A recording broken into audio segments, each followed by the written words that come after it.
हरे कृष्ण। आप सभी लोगों का इस साप्ताहिक कार्यक्रम शनिवार को जो हम लोग यहाँ पर करते हैं उसमें बहुत बहुत स्वागत है। आज एक विशेष दिन है। जब हम चर्चा में आगे बढ़ेंगे तो आपको पता लगेगा कि आज क्या विशेष है। तो स्टार्ट करने के पहले मैं आप सभी लोगों का आशीर्वाद चाहता हूँ कि अगले 35-40 मिनट में हम यहाँ पर जो भी चर्चा करें मेरे मुंह से कुछ ऐसा निकले जो हम सबके लिए लाभदायी हो और विशेषकर मेरे स्वयं के प्योरिफिकेशन में मुझे सहायता करे।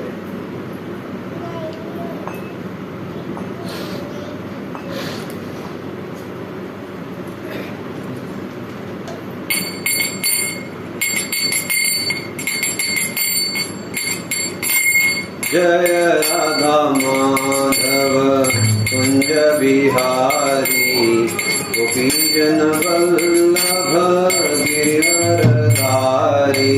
जय राधा माधव कुंज बिहारी गोपीजन वल्लभ गिरिवरधारी। जय राधा माधव कुंज बिहारी गोपीजन वल्लभ गिरिवरधारी। जय राधा माधव कुंज बिहारी गोपीजन वल्लभ गिरिवरधारी। यशोदानंदन व्रज जन रंजन यशोदानंदन व्रज जन रंजन यशोदानंदन व्रज जन रंजन यशोदानंदन व्रज जन रंजन। यमुना तीरावनचारी यमुना तीरावनचारी। जय राधा माधव कुंज बिहारी गोपीजन वल्लभ गिरिवरधारी। जय राधा माधव कुंज बिहारी गोपीजन वल्लभ गिरिवरधारी। यशोदानंदन व्रज जन रंजन यशोदानंदन व्रज जन रंजन यशोदानंदन व्रज जन रंजन यशोदानंदन व्रज जन रंजन। यमुना तीरावनचारी यमुना तीरावनचारी। जय राधा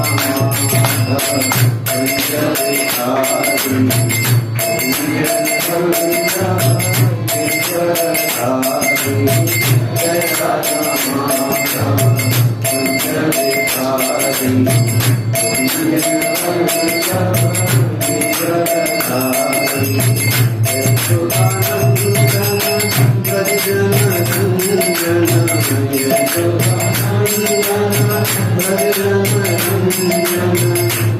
यशोदानंदन व्रज जन रंजन यशोदानंदन व्रज जन रंजन यशोदानंदन व्रज जन रंजन यशोदानंदन व्रज जन रंजन। यमुना तीरावनचारी यमुना तीरावनचारी। जय राधा माधव कुंज बिहारी गोपीजन वल्लभ गिरिवरधारी। जय राधा माधव कुंज बिहारी गोपीजन वल्लभ गिरिवरधारी।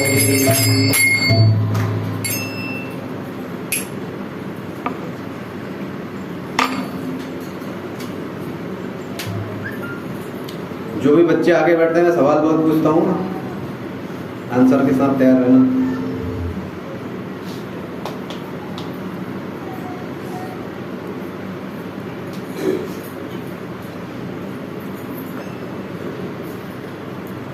हम लोग कार्तिक मास मना रहे हैं, दामोदर अष्टकम गा रहे हैं। आज एक विशेष दिवस है। क्या है? चलो अभी बड़े बच्चे बताएंगे आज क्या है विशेष। श्रील प्रभुपाद का तिरुभाव दिवस। तो इस हॉल के अंदर कोई ऐसा है जो इस सेंटेंस में कोई एक भी शब्द नहीं समझता है? श्रील प्रभुपाद का तिरुभाव दिवस हिंदी सब लोगों को पता है, तो इसमें से कोई ऐसा शब्द है जो समझ में नहीं आया?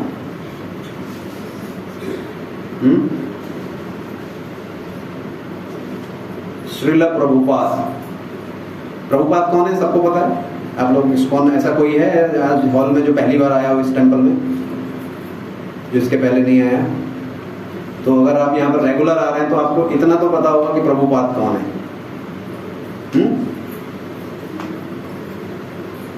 तिरुभाव थोड़ा क्लिष्ट हो सकता है सबको पता ना हो तिरुभाव किसको कहते हैं।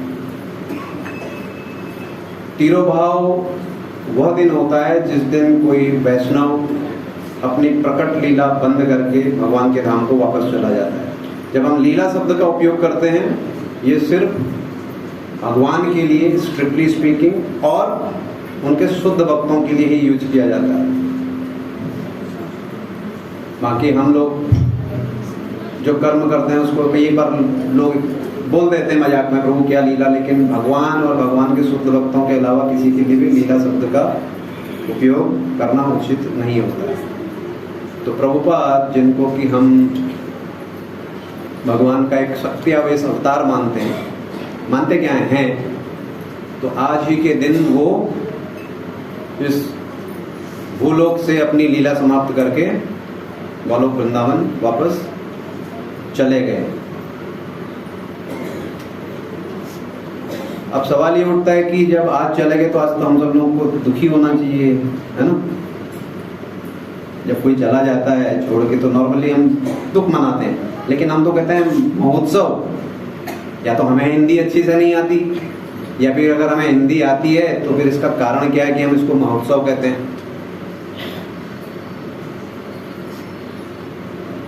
तो स्पेशली वैष्णव जब इस भूधरा पे आ रहे हैं तो हमें पता नहीं होता ये क्या करने वाले हैं, लेकिन जब वो अपना जीवन पूर्ण करके चले जाते हैं तो तब हमें उनके चमत्कार सब आंखों के सामने होते हैं। तो इसलिए उनका तिरुभाव और भी ज़्यादा जोर शोर से मनाया जाता है। तो आज अगले 30-35 मिनट में हम चर्चा करेंगे श्रील प्रभुपाद की जीवनी के बारे में, और कुछ ऐसे पहलुओं पर ज़्यादा आज कंसंट्रेट करेंगे जिसकी वजह से आज ज़्यादातर समाज में लोग परेशान रहते हैं। तो हम लोग उसको चर्चा को आगे बढ़ाएं। उसके पहले मैं रिक्वेस्ट करूंगा, ऐसा नहीं कि मैं कोई ऐसी चीज़ बोलने वाला हूं कि बिल्कुल एकदम अनमोल है, लेकिन फिर भी मंदिर की एक रिस्पेक्ट होती है। तो आप सभी लोग अपना एक हाथ उठाएंगे, दूसरे हाथ पे मोबाइल लेंगे और उसको साइलेंट मोड में डालेंगे। मैं भी डालूंगा।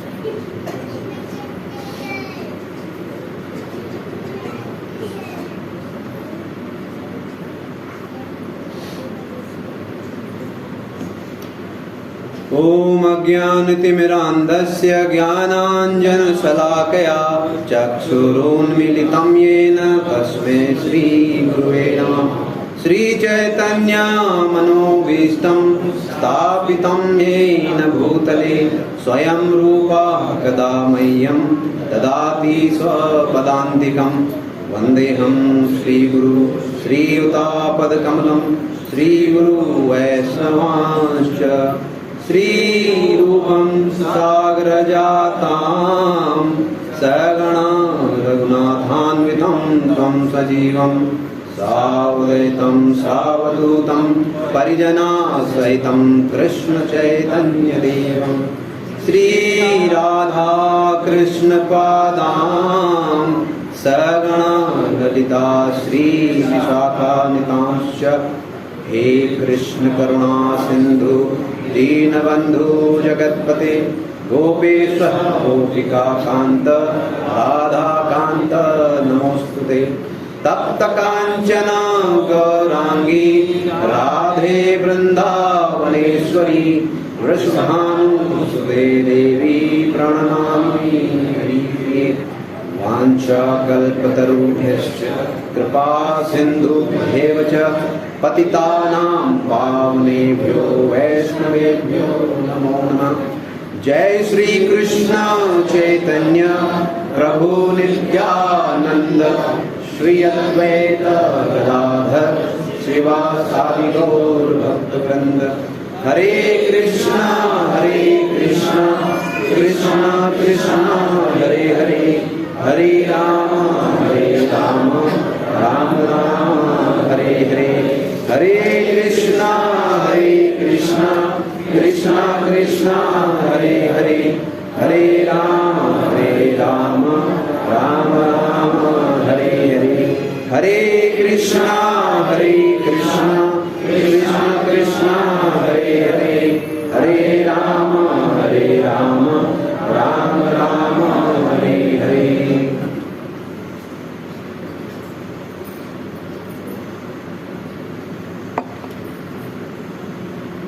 तो जैसा कि मैंने आप लोगों को बताया, आज हम लोग जो अगले 25-30 मिनट जो भी हैं उसमें हम जो चर्चा करने वाले हैं, आज कुछ ऐसे मैंने पॉइंट निकाले हैं प्रभुपाद के लीलामृत में, या उसके अलावा जो उनके जाने के यूएस जाने के पहले का जो उनका स्ट्रगल का टाइम रहा भारत में, अगर आप उसको ध्यानपूर्वक सोचें और समझें, ये निश्चित है कि आपके आंखों में आंसू आ जाएंगे। अगर आपके अंदर भावनाएं हैं, जब हम लोग मंदिर के अंदर एंटर करते हैं, किसी भी इस्कॉन के मंदिर में जो हम एंटर करते हैं, तो आप लोगों ने देखा होगा एक टिपिकल तरीका होता है लोगों का। जैसे ही वो आते हैं तो सबसे पहले क्या करते हैं, first thing when we enter the temple, दरवाजे पे आते ही पहले हमें बताना पड़ता है भगवान को कि हम आ रहे हैं। इसके बाद हम लोग सबसे पहले वाञ्छाकल्पतरुभ्यश्च, सारे वैष्णवों को हम लोग प्रणाम करते हैं सबसे पहले। उसके बाद नेक्स्ट स्टेप, प्रभुपाद अपने हृदय की तरफ रखे, क्योंकि नॉर्मली आप किसी और मंदिर में जाएं तो, और जो हम लोग और मंदिरों में जाते हैं वहाँ का आदमी यहाँ आ जाए तो उसको लगता है बड़ा अटपटा सा कि इसका ओरिएंटेशन कुछ गड़बड़ है क्या इस आदमी का। भगवान इधर हैं, इसकी मुंडी उधर को है ना, जिनको इस्कॉन का पता नहीं है, और फिर वो खड़े होके फिर दूसरी तरफ को करता है, एक बार उधर को फिर उधर को, तो लगता है आदमी को अच्छा मैं सही सोच रहा था, पहले इसने गलती किया अब डबल गलती किया है, करेक्शन नहीं किया डबल गलती कर दिया है। लेकिन ऐसा नहीं है, उसका एक तरीका है। हम लोग, हमारे आचार्य बताते हैं कि हमारा हृदय थोड़ा बाईं तरफ को होता है, तो हम अपना हृदय उनको अर्पण कर रहे हैं, तो इसलिए अपने हृदय, जिसको भी हम प्रणाम करते हैं, वो अपने हृदय की तरफ रखते हुए उन्हें प्रणाम करते हैं। तो अंदर आते ही पहले वाञ्छाकल्पतरुभ्यश्च, सबको प्रणाम किया। उसके बाद प्रभुपाद प्रणति, प्रभुपाद को हम लोग प्रणाम करते हैं, और उसके बाद जो भी वहाँ के अधिष्ठाता डीटीज हैं, जो भी वहाँ की विग्रह हैं, उनको हम लोग प्रणाम करते हैं। तो भगवान के पास भी ऐसा नहीं सीधे आकर के वहाँ से दौड़ गया और भगवान के सामने प्रणाम करने का भी एक तरीका है। इसी तरीके से भगवान के पास अप्रोच करने का भी एक तरीका है। आप कभी भी, अगर भगवान तो भगवान ही है, समझो किसी को मोदी जी से भी मिलना है, सीधे चले जाएंगे आप मोदी जी के रूम में? आपको पहले अपॉइंटमेंट लेना पड़ेगा, उनके पीए से बात करना पड़ेगा, और कितने प्रोसेस होगी तब जाके आपको अपॉइंटमेंट मिलेगा। तो भगवान के यहाँ पे भी अगर आपको हमें अप्रोच करना होता है तो उसका एक तरीका होता है, हम गुरु के माध्यम से ही भगवान को अप्रोच कर सकते हैं।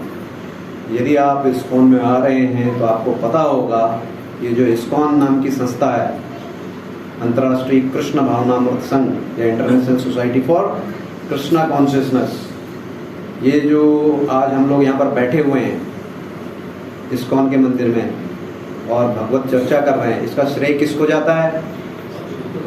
जिसने भी बीज बोया। उसके बाद तो पेड़ पे जो फल लग रहे हैं उसको कोई भी खा सकता है, लेकिन जिसने पेड़ लगाया, जिसने वो बीज बोया, उसको ही उस चीज का श्रेय जाता है। तो आज जो आप जिस मंदिर में बैठे हैं, ये इस्कॉन नाम की संस्था का मंदिर है। इस संस्था के संस्थापक आचार्य का नाम एसी भक्ति वेदांत स्वामी श्रील प्रभुपाद है। तो आज उनका तिरुभाव दिवस है और इसको हम महोत्सव के रूप में मना रहे हैं। कोइंसिडेंटली आज हमारा शनिवार का साप्ताहिक कार्यक्रम भी है, साथ ही आज हमारा दीपदान का कार्यक्रम भी है कार्तिक का। तो इन सब चीज़ों के वजह से आज का दिन और भी ज़्यादा महत्वपूर्ण हो जाता है। अब आएंगे मुद्दे पर, जो मैंने आपको 2 बार प्रॉमिस कर दिया कि मैं आपको ऐसे पॉइंट बताने वाला हूँ हमारे संस्थापक आचार्य श्रील प्रभुपाद के जीवन के, कि आपको लगेगा अरे इनके सामने तो मेरा तो कुछ भी नहीं है। क्योंकि नॉर्मली आज के समय में सबसे बड़ी बीमारी क्या है आपको पता है? स्टैटिस्टिक्स आप गूगल पे भी चेक कर सकते हैं। आज के तारीख में जो लोग सफ़र कर रहे हैं, जो लोग परेशान हैं, किस चीज़ से परेशान हैं? और स्पेशली कोरोना के बाद कौन सी बीमारी है? लंग्स की। बिल्कुल सही बात, साइकोलॉजिकल, मानसिक तैयारी बीमारी। लोग मानसिक तौर पे इतने बीमार हो चुके हैं, उनको लगता है कि कब मौत आ जाएगी पता नहीं। उसके पहले भी था, लेकिन आज के तारीख में और बता रहे हैं आने वाले समय में जो भी ये लोग रिसर्च करते हैं, इन पर बड़ी बड़ी डॉक्टरेट होती हैं, उसमें बताया गया है कि आने वाले समय में हर तीसरा व्यक्ति किसी न किसी रूप से मानसिक रूप से बीमार होगा। और अगर आज भी आप सड़क पे निकल जाए, आप देखिए अगर कोई आदमी आध्यात्मिक रूप से किसी संस्था से नहीं जुड़ा हुआ है तो वो मानसिक बीमार ही है। आप देख लीजिए जा करके, मतलब वो इतने गुस्से में, और उसमें आप मतलब हरियाणा और उधर चले जाए, आप गाड़ी ओवरटेक कर लीजिए तो उसमें भी मर्डर हो जाता है। गाड़ी ओवरटेक करने में क्या कर लिया, कोई इतना बड़ा क्राइम तो नहीं किया, लेकिन आपने गाड़ी वो कर लिया और उसने साइड से अगर ऐसे देख लिया तो समझ लो खतरा है, वो आगे आपके आकर के कुछ ना कुछ करने वाला है। ये होता है रियलिटी में। बच्चे क्रिकेट खेल रहे हैं, ये दिल्ली में हुए हैं, आप अखबारों में पढ़ लीजिए, नेट पे देख लीजिए। बच्चे खेल रहे हैं क्रिकेट गली में, किसी के घर के कांच का शीशा टूट गया, नीचे आकर के बच्चे को थप्पड़ मार दिया, उसके माँ बाप आ गए, लड़ाई झगड़ा हुआ, मर्डर हो गया। हमारे बचपन में हम लोगों ने कितनों के शीशे तोड़े, कितनों के क्या क्या किए मालूम नहीं। आज नहीं तो जनरेशन ही खत्म हो गई होती है अगर इस किस्म का गुस्सा पहले भी होता। तो आने वाले समय के साथ में लोगों में धैर्य का अभाव, शांति का, ये होता ही चला जाएगा। ये तो कलयुग के सिम्टम्स हैं ही हैं। लेकिन इन स्थितियों में भी कैसे अपने आप को हम लोग संभाल के रख सकते हैं, ये हम जब कथाओं में तो सुनते हैं, कहानियों में भी सुनते हैं, फिर भी लगता है अच्छा ये तो द्वापर की बात है, अच्छा ये तो त्रेता की बात है, ये तो सब अलग युगों की बात है। लेकिन जब हम सुनते हैं कि इसी युग की बात है और अभी 100 साल के अंदर की बात है, तो अच्छा ऐसा भी हो सकता है। तो प्रभुपाद का जीवन एक ऐसा जीवन है जिसको अगर आप गहनता से देखें, सुने और समझें तो आपका लगेगा अरे हमारे जीवन में तो ऐसा कुछ हुआ ही नहीं। तो मैं उनके दोनों पहलू बताऊंगा आपको, पारिवारिक भी और जो उनका व्यापार या नौकरी जिसको हम कहते हैं, उनका कैसा, कितने वो सक्सेसफुल रहे और उनका जीवन कितना सुखमय या शांतिपूर्ण था। हम लोग नॉर्मली एक नौकरी करें या एक व्यापार करें और उसमें अगर कुछ सेटबैक आ जाए, आपने सुना होगा एक बहुत फेमस बिजनेसमैन थे बॉम्बे के, मैं तब बॉम्बे में था, 5-6 साल हो गए होंगे, करीब 5-6 साल से। उनकी एक कॉफ़ी आउटलेट की चेन है, कॉफ़ी कैफे डे है ना, कौन सा है कॉफ़ी कैफे, उसी के ओनर थे ना वो, मुंबई, क्योंकि जब मेरा यहाँ ट्रांसफ़र हुआ था उसके जस्ट पहले की बात है। तो उनका कोई व्यापार में कुछ सेटबैक हुआ था, तो तब वो सीलिंग नया बना था बॉम्बे का, वर्ली सीपेज वाला जो सीलिंग है, उन्होंने वहाँ जा कर के समुद्र में छलांग मार के आत्महत्या कर ली। क्यों? क्योंकि उस झटके को सहन नहीं कर पाए। तो मानसिक बीमारी का मतलब ये नहीं है कि आप सड़क पे जा रहे हैं, अपने सिर पे हाथ मार रहे हैं या धूल में लोट-पोट कर रहे हैं। आदमी एकदम नॉर्मल हो सकता है, आपके साथ अच्छे से बात भी कर रहा हो, लेकिन अंदर में उसको कितनी जलन हो रही है, कितना वो तड़प रहा है, आपको पता नहीं लगेगा। आदमी जो डिप्रेस होते हैं थोड़े ना पता चलता, जब तक आप बात न करें उससे तो आपको पता नहीं लगेगा ये डिप्रेस है, लेकिन उसकी भी दवाइयाँ चलती हैं एकदम आपको वैसे, अदरवाइज वो आदमी नॉर्मल लगेगा। प्रभुपाद के जीवन में प्रभुपाद ने कितने बार नौकरी या व्यापार किया होगा? ऐसा नहीं कि एक व्यापार बढ़ा दिया और अपने एक बच्चे को पकड़ाया और चल दिया, और दूसरा बनाया और दूसरे को पकड़ाया और चल दिए। नहीं, खुद ही करते थे, व्यापार एकदम चौपट हो जाता था, उसके बाद नया शुरू करते थे। तो कितने बार बदला होगा अपने ग्रेजुएशन के बाद? He was a very scholarly person. उन्होंने जब अपना ग्रेजुएशन किया तो वो फर्स्ट क्लास ऑनर्स में पास हुए थे। तो मतलब ऐसा नहीं था कि इंटेलिजेंट नहीं थे वो, तो खैर अभी आप इतना बड़ा उनका देख ही रहे हैं लिखा हुआ साहित्य, तो वो तो पता ही है कि इंटेलिजेंट हैं, लेकिन फिर भी एनी गेस कितने बार किया होगा? एक बार, दो बार, तीन बार, तीन बार, तीन बार से ज्यादा, चार बार, 6 टाइम्स। एक हाथ में भी नहीं आएगा, ऐसा करना पड़ेगा। उन्होंने 6 बार अपना व्यापार किया और 6 के 6 बार, एक बार उनको काफ़ी अच्छी सक्सेस मिली, लेकिन उसके बाद फिर एकदम से उनका कुछ ऐसा टर्न हुआ जीवन में कि उनको वो व्यापार भी बंद करना पड़ा। तो प्रभुपाद ने कोलकाता से अपना ग्रेजुएशन किया। उसके बाद जब ग्रेजुएशन में ऑनर्स से पास हुए तो वो अपनी डिग्री लेने ही नहीं गए यूनिवर्सिटी में। डिग्री लेने की परंपरा होती थी ना पहले से, वो काला टोपी पहन के और ऐसा, तो अपनी डिग्री लेने भी नहीं गए। जब उनके पिताजी को पता चला कि भाई मेरा बेटा डिग्री लेने भी नहीं गया, तो उन्होंने बुलाया उनको कि भाई क्या हो गया। तब उनका नाम अभय था कि अभय क्या हो गया, क्यों नहीं गए तुम डिग्री लेने के लिए? तो उन्होंने बताया कि मैं तो गांधी जी के आंदोलन से जुड़ा हुआ हूँ, तो ये ब्रिटिश के अंडर में हम लोग अभी हैं, तो मैं ये डिग्री को एक्सेप्ट नहीं कर सकता हूँ। जब उनके पिता बड़े धार्मिक किस्म के व्यक्ति थे। देश से प्रेम होना चाहिए। जब देश सुरक्षित है तो हम लोग भी आसानी से ये सब कुछ कर सकते हैं जो आज कर रहे हैं। लेकिन अगर आप कृष्ण भावना अमृत में रह करके देशभक्ति करेंगे तो वो और भी अच्छी रहेगी। तो उनके पिताजी का ये मन था कि पहले कम से कम ये बच्चा आध्यात्म को तो अच्छे से समझ ले। तो उन्होंने, क्योंकि उनके पिता बड़े धार्मिक किस्म के व्यक्ति थे, उनके बारे में बताया जाता है कि उनका कपड़े की बहुत, हालांकि ये लोग मल्लिक फैमिली से आते थे जो उस समय में बंगाल में बहुत रिच लिनिएज थी, लेकिन फिर भी समय के साथ रहते रहते ये व्यापार करने लगे थे। इनके पिताजी कपड़े की, इनकी एक दुकान थी। तो आप मध्यम वर्गीय परिवार कह सकते हैं। जब प्रभुपाद का जन्म हुआ तो उनकी लाइफस्टाइल कैसी थी? प्रभुपाद का जन्म कब हुआ? 1896 में। यस, तो उस समय की थोड़ा आप जीवनी सोचिए। प्रभुपाद के पिताजी सुबह उठते थे, पूजा करना, ये करना, भगवान का सब करते करते उन्हें 12 बज जाता था। 12 बजे दुकान में जाते थे। उसके बाद 1-2 घंटा वहां पर आराम करते थे। 3 बजे दुकान खोलते थे। 3 बजे शाम को दुकान खोलने के बाद 3-4 घंटा व्यापार करने के बाद शाम को 8-9 बजे फिर घर आ जाते थे।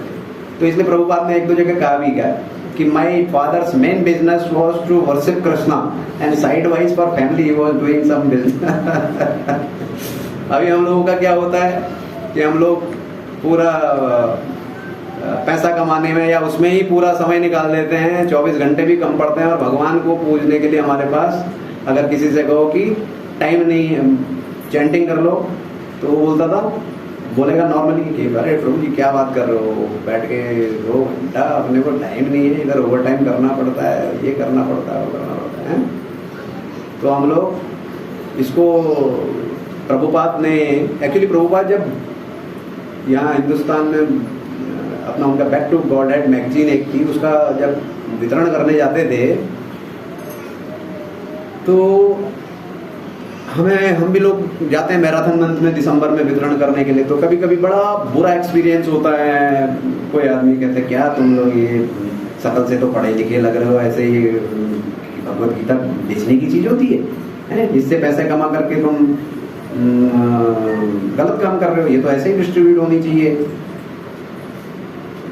तो कई बार तो बीटी रेलवे स्टेशन पे मैं खड़ा रहता, मेरा ऑफिस बिल्कुल बगल में था। मेरे ऑफिस वाले ही देखते थे कि ये साहब एक नया बिजनेस चालू किया है क्या भगवत गीता का, साइड में इनको पैसे शायद कम पड़ रहे हैं। फैमिली संभालने के लिए। जब तक आप इस्कॉन में आएंगे नहीं, आपको पता नहीं चलेगा कि क्यों कर रहा है कोई आदमी। तो प्रभुपाद को जब भी कोई ऐसा बुरा एक्सपीरियंस होता था तो वो उसको बैक टू गॉडहेड मैगजीन के अंदर में एक आर्टिकल के रूप में छाप देते थे। इनफैक्ट जो मैंने अभी आपको बताया, ये प्रभुपाद का बैक टू गॉडहेड मैगजीन का एक टाइटल है, नो टाइम डिजीज, समय नहीं है की बीमारी। ऐसे ही उनको जो भी एक्सपीरियंस होते थे उसको वो बैक टू गॉडहेड मैगजीन में एक आर्टिकल बना देते थे। और प्रभुपाद के लिखने की जो कला थी ये पहले से ही थी। इनफैक्ट उन्होंने अपने गुरु महाराज के बर्थडे पे एक कविता सुनाई तो उनके गुरु महाराज इतने खुश हो गए, उन्होंने कहा ये आदमी जो भी लिखता है उसको प्रिंट करो, पूछने की जरूरत ही नहीं। इसलिए प्रभुपाद भी अपने शिष्यों से भी कहते थे कि श्रवणम ठीक है, लेकिन आपको जो भी है भगवान के बारे में लिखना भी चाहिए। 1 लाइन, 2 लाइन, 4 लाइन, 10 लाइन, जो भी है वो क्या करेगा, आपका स्मरण बढ़ाएगा। हम लोग कहते हैं ना, जो नवदा भक्ति है उसका पहला पायदान श्रवण में है, लेकिन सबसे इंपॉर्टेंट क्या अंग है, स्मरण। अगर आप श्रवण कर रहे हैं लेकिन स्मरण कहीं और ही है, अभी मैं बोल रहा हूँ लेकिन मालूम पड़ रहा है कि अरे यार कल बॉस ने पावर पॉइंट प्रेजेंटेशन बोला हुआ है, कल ये करना है वो करना है, तो आप यहाँ पर रहते हुए भी यहाँ पर नहीं है। फल मिलेगा श्रवण का, लेकिन उतना फल नहीं मिल पाएगा। इसलिए स्मरण, जैसे हमारा शरीर है, हमारे शरीर में हमारी आत्मा सबसे मुख्य है। अगर आत्मा निकल गई तो ये तो मिट्टी आप जला देंगे प्रोडक्ट। ऐसे ही भक्ति के जितने भी अंग हैं उनमें स्मरण मुख्य है। कुछ भी आप कर रहे हैं उसमें भगवान का स्मरण जरूर होना चाहिए। इसलिए प्रभुपाद अपने शिष्यों को इंसिस्ट करते थे कि आपको सब चीज़ कर रहे हो बट लिखना, तो ये प्रभुपाद के लिए नहीं, प्रभुपाद के डिसाइपल्स के लिए नहीं है, ये हमारे लिए भी है। अगर हमको भगवान को स्मरण करना है तो आपको लिखना चाहिए। अभी मैं आपके सामने मैं ये सब बोल रहा हूँ क्योंकि मैं लिखा हूँ, तीसरे माले पे खाता हूँ, दूसरे माले पे बोल देता हूँ। जिस दिन मेरे को लेक्चर की सेवा दी जाती है, समय वही नो टाइम डिजीज है मेरे पास। आता हूँ ऊपर आकर के किसी सीनियर वैष्णव का लेक्चर सुनता हूँ, उसको लिख लेता हूँ नोट्स में और यहाँ पे उगल देता हूँ। फिर बाहर जाके कई लोग कहते हैं जी बड़ा अच्छा बोला, लेकिन all credit goes to our, जैसे प्रभुपाद हमेशा कहते थे, हम लोग क्या है, पोस्टमैन है। पोस्टमैन क्या करता है, चिट्ठी किसी की है, किसी को पकड़ा देता है, उसमें उसका क्या क्रेडिट। तो यही काम मैं भी कर रहा हूँ। ऐसा ही प्रभुपाद ने खुद ही बोला है। तो इसलिए अगर प्रभुपाद ने अपने शिष्यों से कहा कि आपको लिखना चाहिए, तो ये नियम हमारे लिए भी लागू होता है, हमें भी लिखना चाहिए। और लिखना जो है वो पढ़ने या बोलने से ज़्यादा इफेक्टिव होता है। तो प्रभुपाद के पिता जब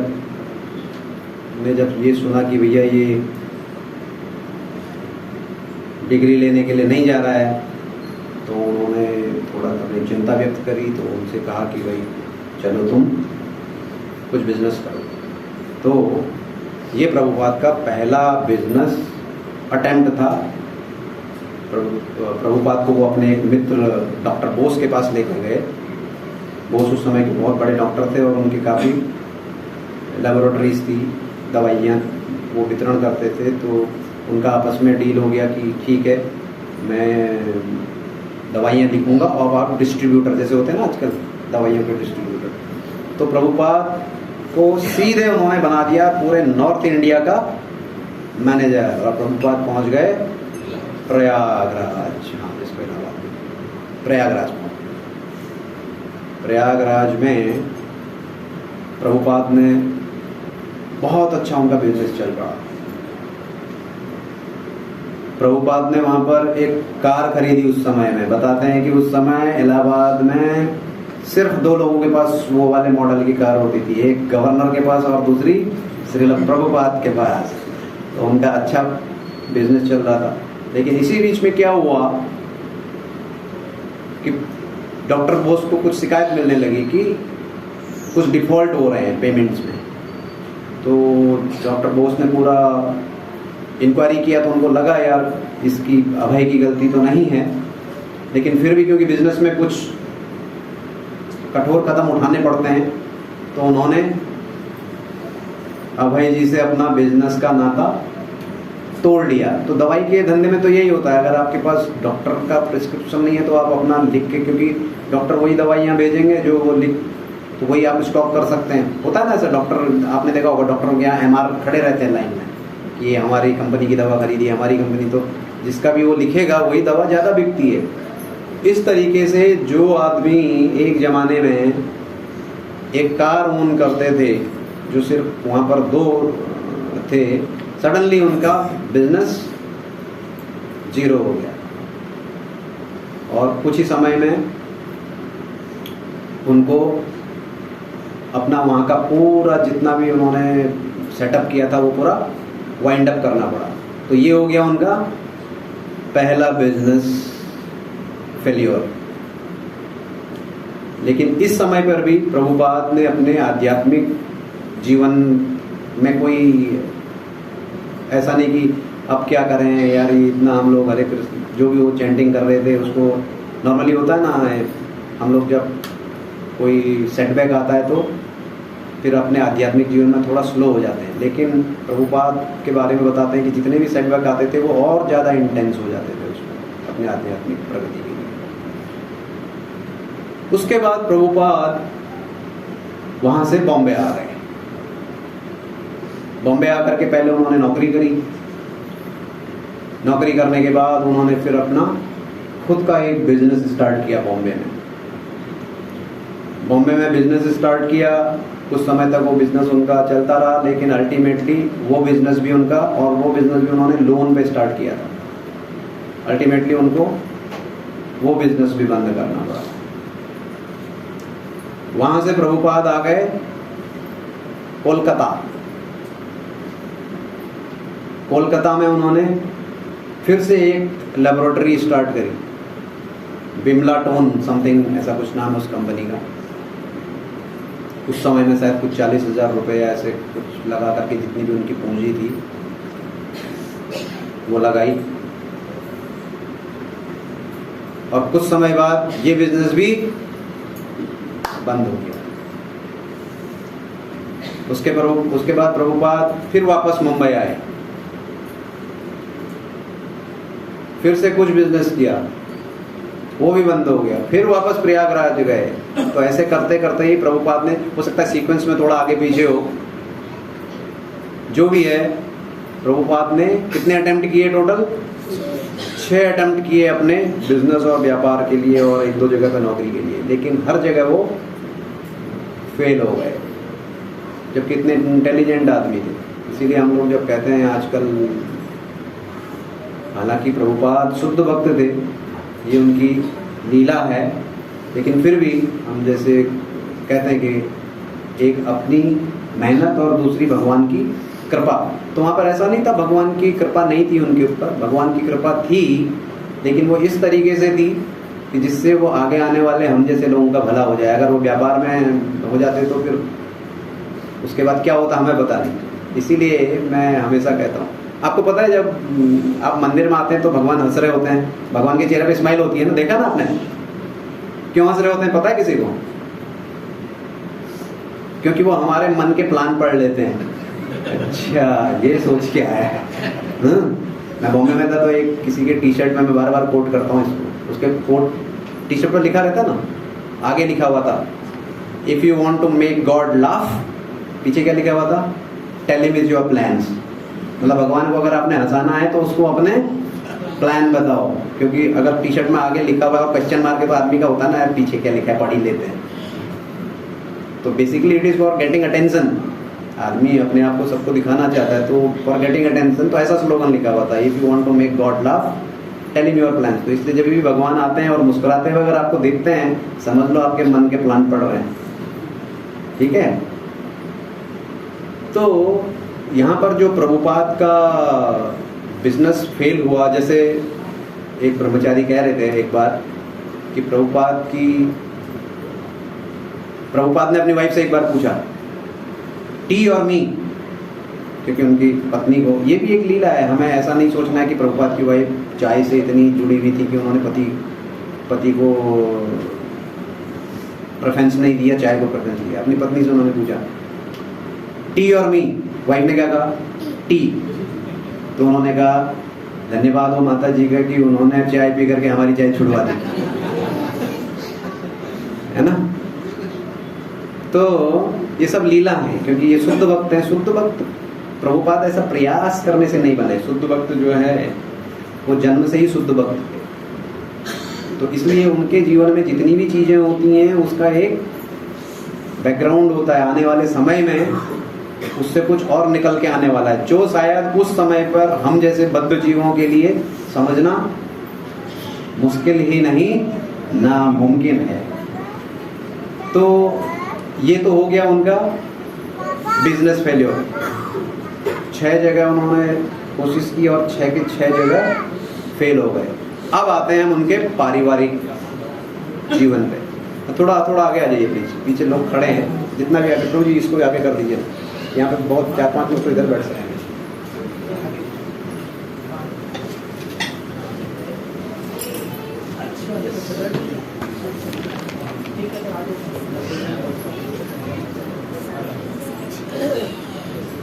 ओके, थैंक यू। तो प्रभुपाद के पारिवारिक जीवन पे थोड़ा नजर मारते हैं। प्रभुपाद के कुल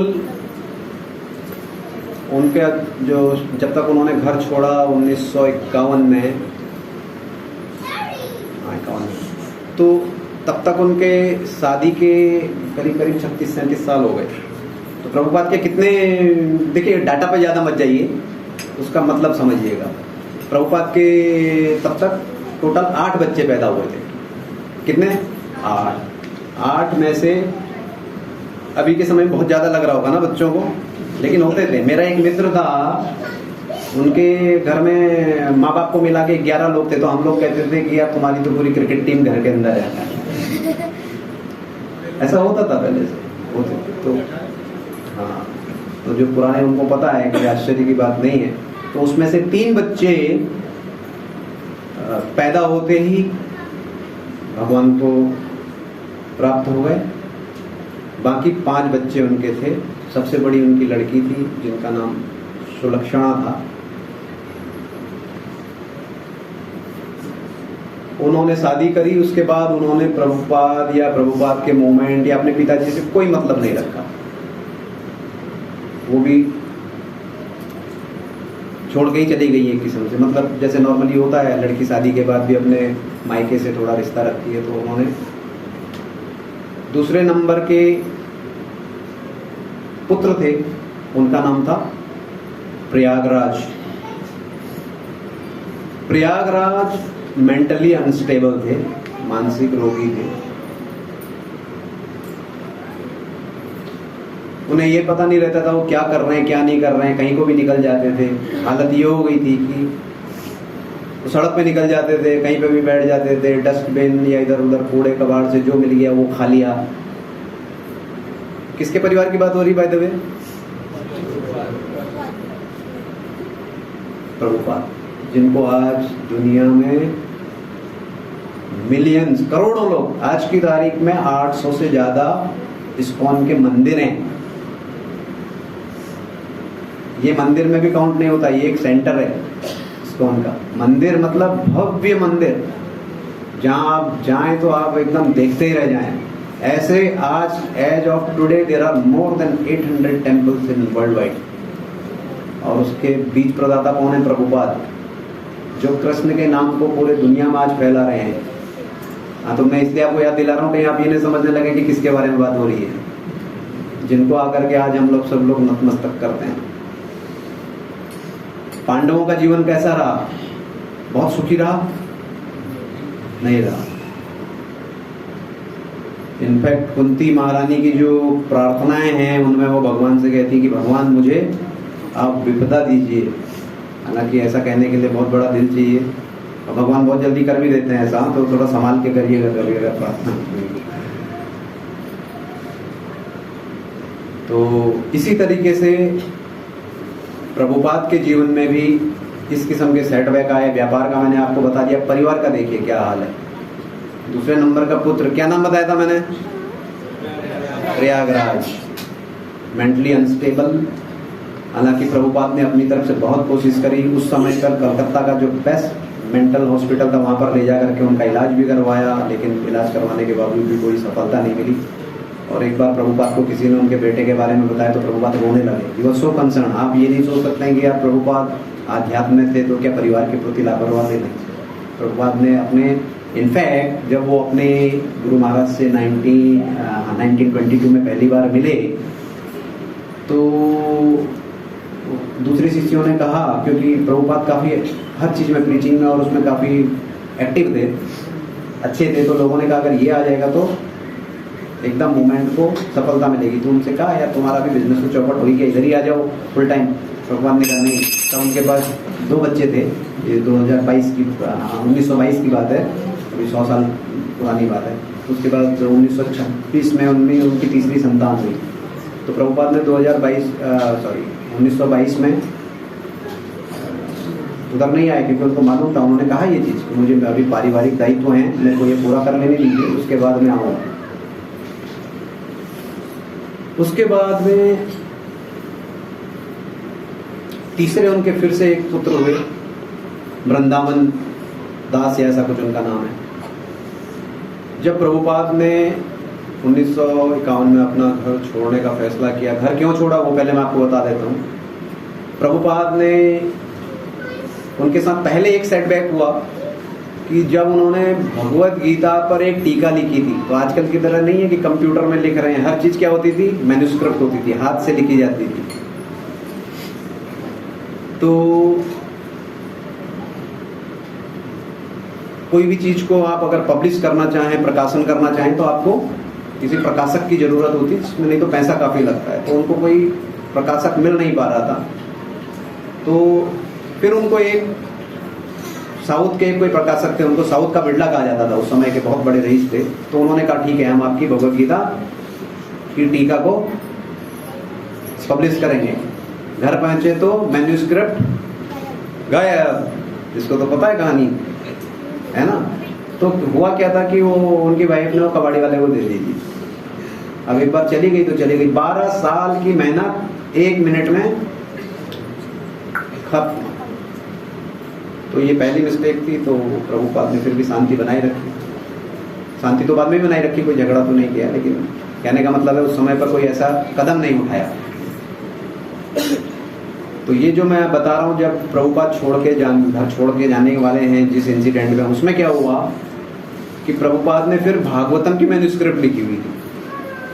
तो उनकी वाइफ ने उसको टी और बिस्किट के एक्सचेंज में वो भी भेज डाली। तो प्रभुपाद को इतने अपसेट हुए वो कि उन्होंने डिसाइड कर लिया कि अभी मैं घर छोड़ के निकल जाऊंगा। चले गए घर छोड़ के। अब ये तो बिजनेस टूर पे इधर उधर जाते ही रहते थे, इधर उधर। तो घर वालों ने सोचा शायद बिजनेस ट्रिप पे गए होंगे, बच्चों ने भी ऐसा, पड़ोसियों ने सोचा है। तो किसी ने ऐसे गुमशुदा की तलाश या ऐसा कुछ लिखवाया नहीं तो आजकल तो सुबह शाम को अगर शाम तक टाइम पर हस्बैंड नहीं पहुंचे तो कहाँ हो। तो प्रभुपाद निकल गए। उस समय पे उनके इस पुत्र की आयु थी करीब 19 वर्ष। तो 18-19 में एंग्री यंग मैन होता है। तो उनको लगा यार ये तो सही नहीं किया पिताजी ने, हमें छोड़ के चले गए। तो इन्होंने भी प्रभुपाद के किसी भी काम में सहयोग या उनको सपोर्ट नहीं किया। चौथे नंबर पे इनकी एक लड़की थी, भक्तिलता। इन्होंने अपोज भी नहीं किया, सपोर्ट भी नहीं किया, तो एकदम छोटे ही होंगे। और फिर उनके बाद एक सबसे छोटा और एक इनका भाई था। तो पूरे परिवार में टोटल 8 बच्चे हुए, 3 भगवान को प्यारे हो गए। 5 बच्चों में से एक सबसे छोटा ही वाला था, अब वो भी छोटा क्या था, वो ना समझ, उसमें छोटे होंगे। अगर वो भी थोड़ा बड़े होते तो हो सकता उनका भी कुछ और तरीका होता। तो जो भी है, कुल मिला के उन्होंने उनको सपोर्ट किया। मथुरा समथिंग। तो प्रभुपाद का आपने बिजनेस का देख लिया, प्रभुपाद का आपने पारिवारिक देख लिया। अभी आप इसको अपने से कंपेयर कर सकते हैं कि आपको क्या इतने सेटबैक आए हैं जिंदगी के अंदर कि 6-6 बार आपको अपना धंधा बंद करना पड़े या नौकरी चेंज करनी पड़े और परिवार के अंदर इतनी सारी मुश्किलें। लेकिन इन सब के रहते हुए भी प्रभुपाद ने कभी भी अपने आध्यात्मिक जीवन में इसका असर नहीं आने दिया। जब भी उनकी अगर भगवत गीता की या भागवतम की जो टीका हो गई। तो उसके बाद वो जब निकल गए घर से तो फिर वापस आकर के उन्होंने उस पर काम किया और आज हमें उस चीज़ का फल, ऐसा थोड़ा ना कि अरे यार इसमें लिखा था कोई और चीज़ शुरू करता हूँ, फिर से लिखी और रेस्ट इज हिस्ट्री। आज आपको सबको पता है। उतना ही नहीं, उसके अलावा उन्होंने चैतन्य चरितामृत और फिर तो दुनिया भर की किताबें लिखी। तो इस तरीके से प्रभुपाद के जीवन, आज उनका तिरुभाव दिवस है। इस तिरुभाव दिवस में हमें ये स्मरण रखना चाहिए कि जिंदगी में चाहे कितने भी भौतिक रूप से हमें कितने भी अड़चने आए, कितना भी हम फेल हों, लेकिन हमें आध्यात्मिक जीवन में कभी भी हार नहीं माननी है और उसको और भी इंटेंस तरीके से करना है। अभी समय की पाबंदी है, तो कितने बजे तक? 9 बजे तक। नॉर्मली 8 से 9 क्लास रहती है, तो पूरा समय का उपयोग कर लेते हैं। एक आपको मैं प्रभुपाद के, ये तो मैंने आपको उनके अमेरिका जाने से पहले की सारी कहानियाँ बताई। अब आपको मैं एक बहुत हार्ट टचिंग कहानी बताता हूँ।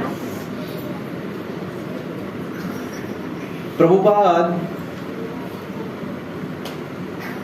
जब वेस्ट में चले गए थे तो उनके शिष्य प्रभुपाद की बहुत अच्छे से सेवा करना चाहते थे। तो एक मंदिर में क्या होता था कि आपको पता ही है प्रभुपाद ने किन लोगों को प्रीचिंग किया, हिप्पी लोगों को, जिनको मतलब कैसे रहना है, कैसे खाना है, क्योंकि हमारी वैदिक सभ्यता तो बहुत उच्च श्रेणी की है।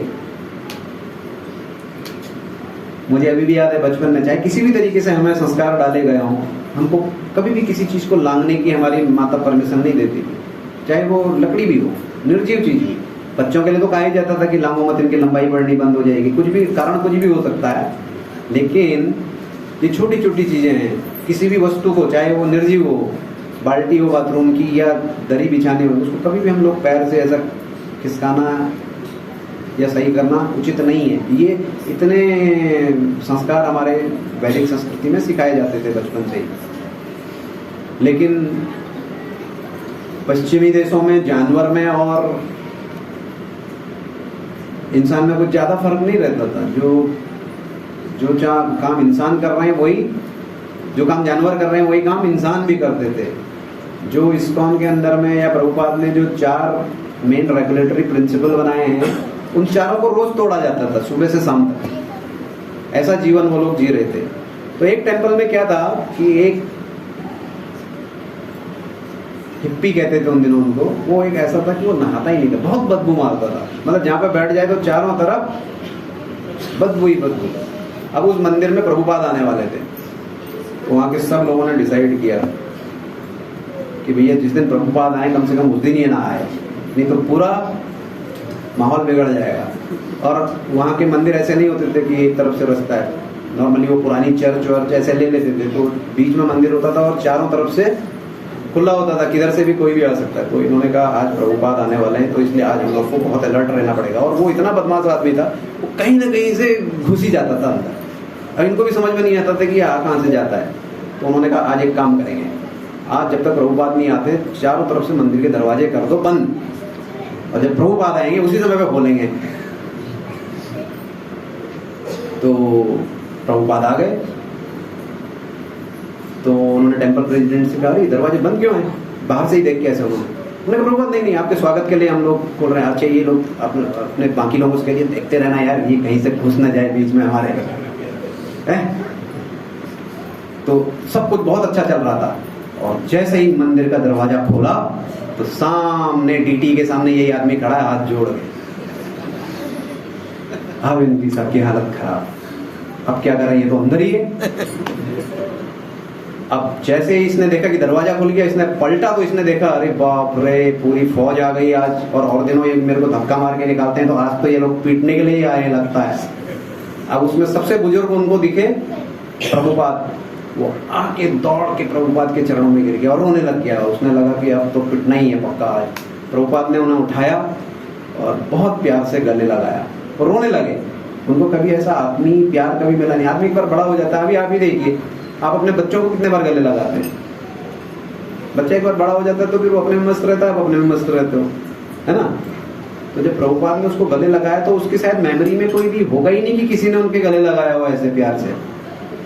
तो उसके आंखों से आंसुओं की बरसात। तो प्रभुपाद ने कहा भाई इसको आज से इधर ही टेम्पल में रख लो। तो लोगों ने कहा नहीं, लेकिन प्रभुपाद जी तो कुछ कहने वाले थे। नहीं, प्रभुपाद ने कहा इसको नीचे ले जाओ, नहलाओ धुलाओ, इसके बाल वाल सब उतार दो, अपने वाला जो फैशन है वो डाल दो इसमें, हैं? तो उसको ले गए नीचे, और वो बड़े हट्टे कट्टे और शक्तिशाली थे वो। तो नीचे लेके गए, बोला अब इनके सेवा क्या दें इनको। तो कहा इनके लायक सेवा सबसे बढ़िया ये है कि जब हम बुक डिस्ट्रीब्यूशन में जाएंगे अभी मैराथन मंथ में, तो बड़े बड़े कार्टन जो हैं किताबों के ले जाने के काम आएंगे। ये सबसे बढ़िया सेवा है इनकी। तो अब ये प्रभुपाद के जब बुक डिस्ट्रीब्यूशन मैराथन में चलता है उसमें सेवा करने लगे, क्योंकि हर आदमी को सेवा उसके वो अनुसार ही दी जाती है। अभी उस आदमी को आप कुछ और काम देंगे तो मालूम पड़ा कुछ ग्राइंड करने के लिए दिया तो इतनी ताकत है कि वो तोड़ डाला मोटर को, ऐसा भी।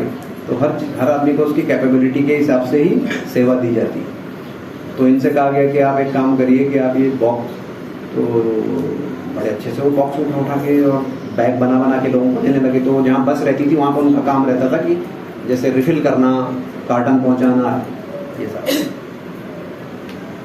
तो उनको लगा यार ये सब लोग प्रभुपाद की बुक डिस्ट्रीब्यूट कर रहे हैं और इनको बहुत मर्सी मिल रही है, और मैं यहाँ पे चौकीदारी करता रहता हूँ, मैं भी डिस्ट्रीब्यूट करूँगा। तो उन्होंने कहा भाई मैं भी डिस्ट्रीब्यूट करूँगा।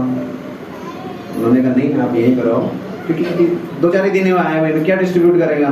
क्योंकि नॉर्मली क्या होता है प्रीचिंग करते समय थोड़ा तो बताना पड़ता, नहीं तो कोई बोलेगा अरे मेरे को बेच रहे तूने पढ़ा क्या। तो आप नहीं कहेंगे तो बड़ा इंप्रेशन गलत होता है ना। तो लोगों ने कहा कि यार इसने तो कुछ पढ़ा भी नहीं है, ये क्या बेचेगा। हालांकि प्रभुपाद हमेशा ये कहते थे कि आपके 2 मिनट की प्रीचिंग से कुछ होने वाला नहीं है, क्योंकि आप किसी को कन्विंस करना चाहें कि इसके अंदर क्या क्या लिखा हुआ है, लेकिन अगर आप उसको किसी भी तरीके से किताब दे दें तो वो टाइम बॉम्ब की तरह है, आज नहीं तो कल उसको पढ़ेगा और वो फटेगा। तो एनीवे ये माना नहीं, बोला नहीं अब इतना मोटा तगड़ा आदमी उससे कौन, वो कंट्रोल में भी नहीं आया किसी के। तो उसने तुरंत एक बैग अपने लिए बनाया और साथ में 2 कार्टन भी ऐसे उठा लिए और लगाई दौड़। और लोगों ने यार रुक रुक रुक रुक रुक भाई रुक, कहाँ जा रहा है। वो इतनी देर में तो वो भाग गया। अब लोगों ने समझा लगता है ये सारा माल लेके भाग गया, अब ये जो है वापस भी नहीं आएगा। लेकिन फॉर एवरीबॉडी सरप्राइज वो आधे घंटे में वापस आ गए। लोगों ने कहा लो करके आ गया सत्यानाश, लगता है सारा माल। इसको डिस्ट्रीब्यूशन का पता भी है कि पैसे लेने पड़ते हैं। डिस्ट्रीब्यूशन मतलब ऐसा नहीं फ्री में डिस्ट्रीब्यूट करके तो नहीं आ गए आधे घंटे के अंदर में। बोले डिस्ट्रीब्यूट कर दी, हाँ सब कर दी। थोड़ा उनको डाउट की नजर से देखा तो समझ गए। उन्होंने तुरंत थैले से अपने पैसे निकाले, बोले ये लीजिए। सब लोगों की आंखें खुली, अरे हम लोग घंटों घंटों घूमते हैं, ये आधे घंटे के अंदर 2 कार्टन बुक लेकर के गया और पूरी सब डिस्ट्रीब्यूट करके पैसे भी लेके आ गया। उन्होंने कहा तुमने कमाल कैसे कर दिया, क्या कहते हो तुम लोगों से।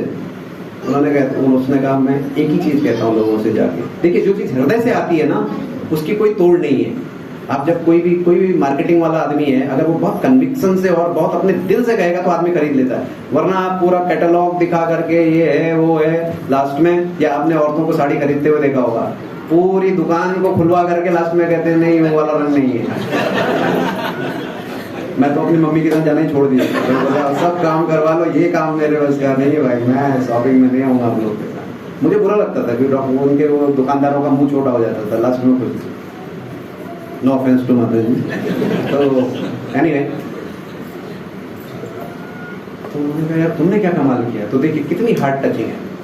तो उसने क्या कहा, उसने कहा मैं जिस किसी के पास भी जाता था मैं सिर्फ एक ही बात कहता था, इस आदमी के चरण पे गिर के मैं बदल गया तो इनकी पढ़ी हुई किताब बदल गया, आपका भी जीवन बदल जाएगा।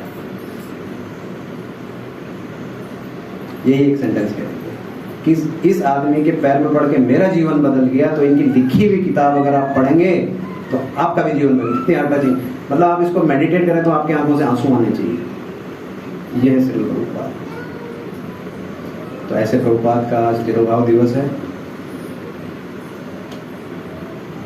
मैं अपना सौभाग्य समझता हूँ कि आज के दिन मुझे इस सेवा का अवसर मिला। हालांकि मैं इसके काबिल नहीं हूँ, लेकिन जैसा मैंने बताया पोस्टमैन की तरह किसी का सुन के मैंने आपको सुना दिया। अब आपकी ड्यूटी है जो आपने आज सुना हुआ है इसको कंटेन करिए और किसी और के साथ शेयर करिए। प्रभुपाद की सही तरीके से हम सेवा कैसे कर सकते हैं हमें उनका अगर ये कुछ उनसे मिल रहा है, देखिए प्यार एक तरफा नहीं होता है ना।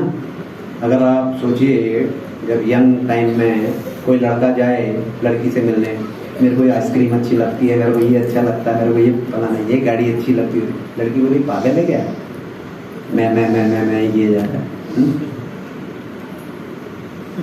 भाई आपको दूसरे से पूछना पड़ेगा आपको क्या अच्छा लगता है, कहाँ चलें, तब काम बनेगा। ऐसे ही भगवान के साथ में प्यार अगर करना है तो रेसिप्रोकेशन होना चाहिए। हमेशा अगर मंदिर आए भगवान के लिए कुछ ना कुछ हमें लाना चाहिए। मैं तो जब बॉम्बे में था शुरुआत में मेरे दिमाग में, मैं थोड़ा बहुत कंजूस किस्म का अभी भी हूँ, तो उसमें मैं ही सोचता था यार चलो संडे प्रसाद खा रहा हूँ, जितना प्रसाद खा रहा हूँ उतना तो दे दूँ।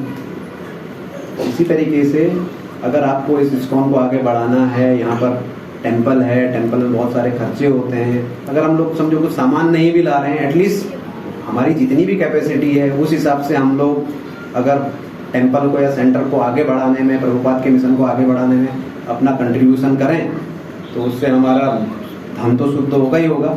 आगे इस मिशन को जिसके लिए प्रभुपाद ने एक नींव डाली है उसको बढ़ाने में भी हम आगे अपना योगदान कर पाएंगे। श्रील प्रभुपाद की जय।